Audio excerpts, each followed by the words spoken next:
Chapter 18 covers the heart and cardiovascular function. So we'll start with a question: which of the following is not a function of the heart? That would be production of blood cells. The heart has 4 chambers that pump and circulate the blood through 2 circuits, the pulmonary circuit and the systemic circuit. The cardiovascular system includes the heart and the blood vessels.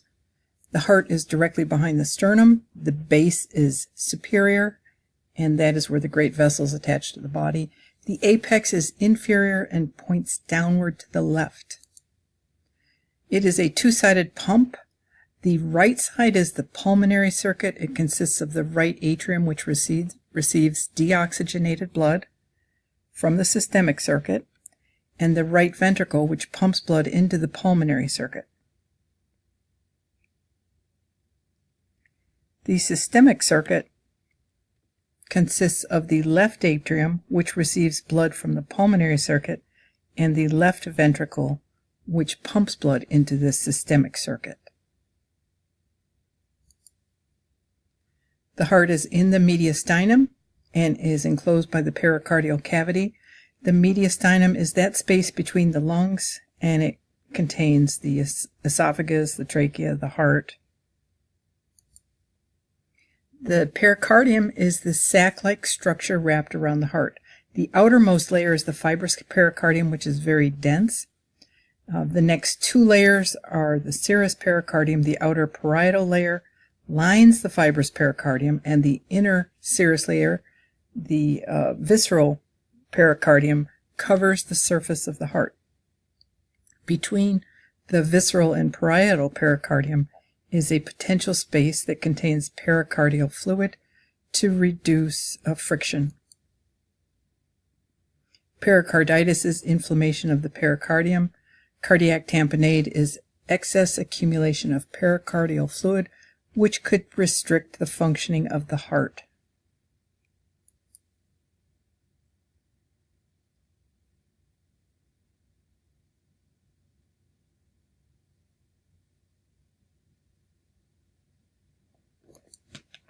Which of the descriptions of the heart is correct?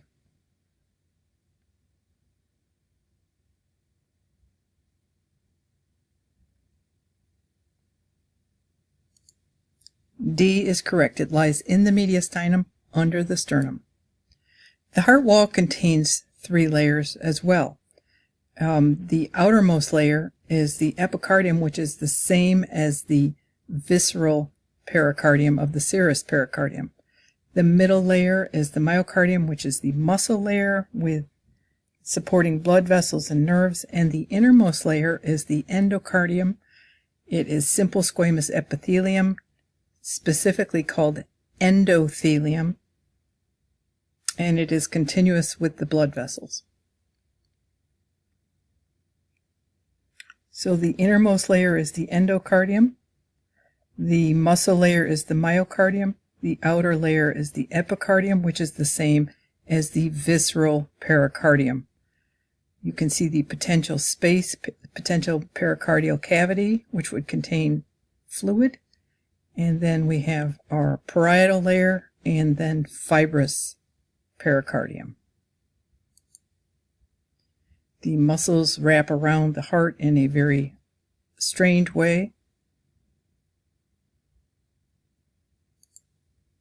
Cardiac muscles are smaller than skeletal muscle cells. They have a single nucleus, and they are distinguished by these branching interconnections between cells called intercalated discs.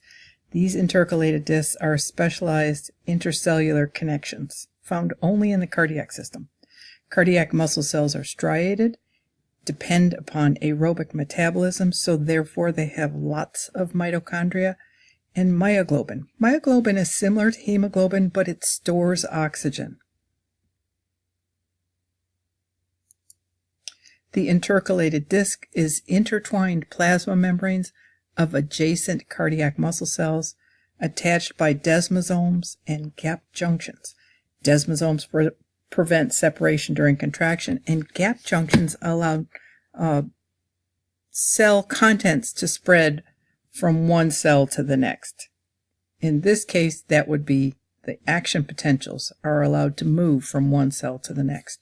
This allows the entire heart to function as a single cell, and it is called a syncytium.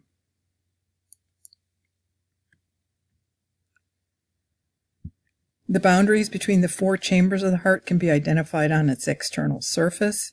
In this picture, you can see the auricle, which is an expandable pouch. You can see the coronary sulcus, a groove separating the atria and the ventricles. You can see the ligamentum arteriosum, which is a fibrous remnant of fetal connection between the aorta and the pulmonary trunk as that fetal blood bypasses the lungs. You can see the anterior interventricular sulcus, the groove marking the boundary between the two ventricles. Here is a cadaver heart. You might want to pause the video and just look at this a little bit. Here is the posterior surface of the heart. You can see the four pulmonary veins. You can see the left and right pulmonary artery. You can see the cut aortic arch here, the superior vena cava, inferior vena cava. The coronary sinus, which is the blood vessel that drains the heart. It's a vein that drains the heart, and the blood in the coronary sinus will go into the right atrium. Where are the AV valves located?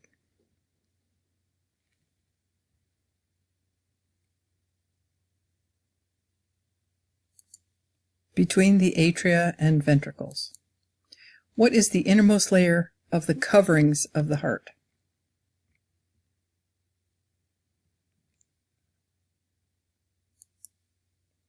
Visceral pericardium. Is there another name here that might work? Epicardium. Which of the following is not a layer of the wall of the heart?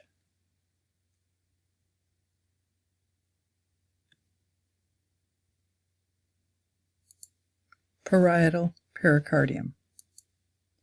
Here are some terms you should be aware of in this chapter. A septum is a wall, so you can see this wall between the two ventricles is the interventricular septum. Atrioventricular could be another septum between the atrium and the ventricles, but instead of a septum here we have an opening or an orifice. Interatrial refers to between the atria, interventricular between the ventricles, bicuspid valve and tricuspid valve. The mitral is also the bicuspid valve. Chordae tendineae are these ligaments here that connect the papillary muscles to the cusps of the valves. The heart has its own supply of blood, and all we are concerned about with here is basically the left and right coronary artery, and you can see that both of those are the very first branches off the aorta. That left and right coronary artery will branch. Myocardial blood flow may increase to 9 times the resting level during maximum exertion. There is a great blood supply to the heart. And we do not need to know the different branches.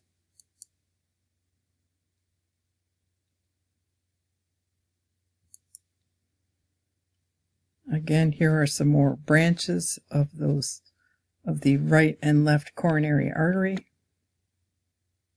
Here at the base of the heart, here you can see arterial anastomosis between the anterior and posterior interventricular arteries, and anastomosis is a alternative route for the blood to flow.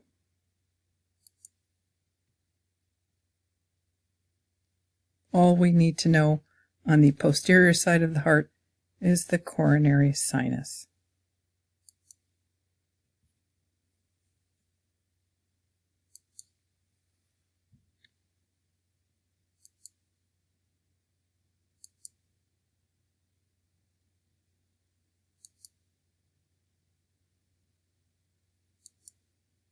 What artery is found in the coronary sulcus?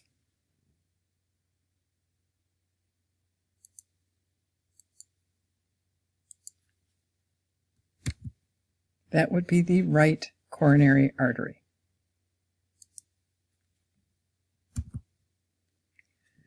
Blood flow through the coronary circuit is maintained by changing blood pressure and elastic rebound.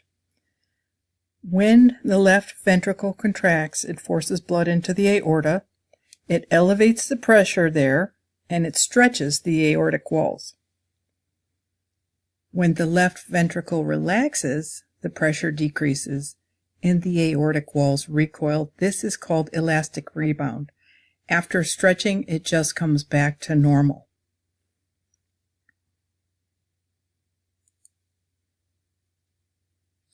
Internal valves control the direction of blood flow between the heart chambers and the great vessels.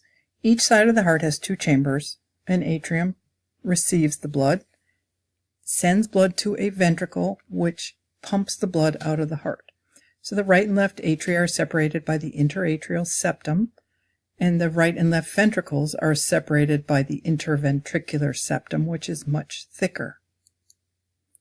The AV valves are between each atrium and ventricle. They allow one-way flow from the atrium to the ventricle.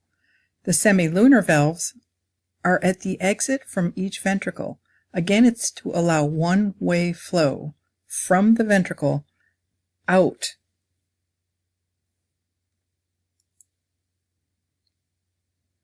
You can see the semilunar valve here going to the pulmonary trunk. You can see the tricuspid and the bicuspid valves there. The right atrium receives deoxygenated blood from the superior and inferior vena cava and coronary sinus. There you're going to see the fossa ovalis, which is a remnant of the fetal foramen ovale. That opening allowed fetal blood to pass from the right atria to the left atria before birth.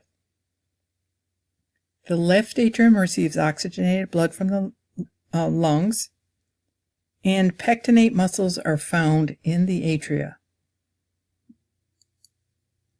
The ventricles receive blood from the right atrium through the tricuspid valve, the right ventricle. There are three cusps or flaps in the tricuspid valve. And from the right ventricle, the blood exits through the pulmonary valve, going to the pulmonary trunk. The left ventricle is a much thicker wall. It receives blood from the left atrium through the mitral valve, also called the bicuspid valve. When the left ventricle contracts, the blood escapes through the aortic valve and out the aorta. The trabeculae carni are muscular ridges inside both ventricles. The AV valve structure, both the tricuspid and bicuspid valves, are similar. They have cusps that attach to connective tissue, bands called chordae tendineae, and these chordae tendineae are anchored to thickened cone-shaped papillary muscles. The chordae tendineae and the papillary muscles tether the cusps in place so they cannot move to the closed position. So they can move to the closed position, but not beyond.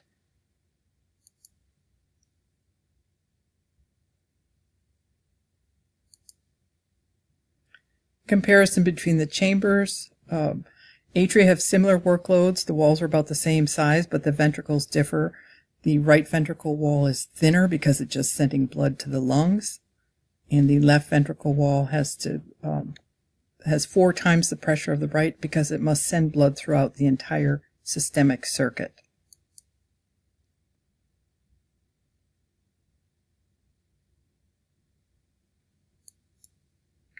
Where does blood flow after it has returned from the pulmonary circuit?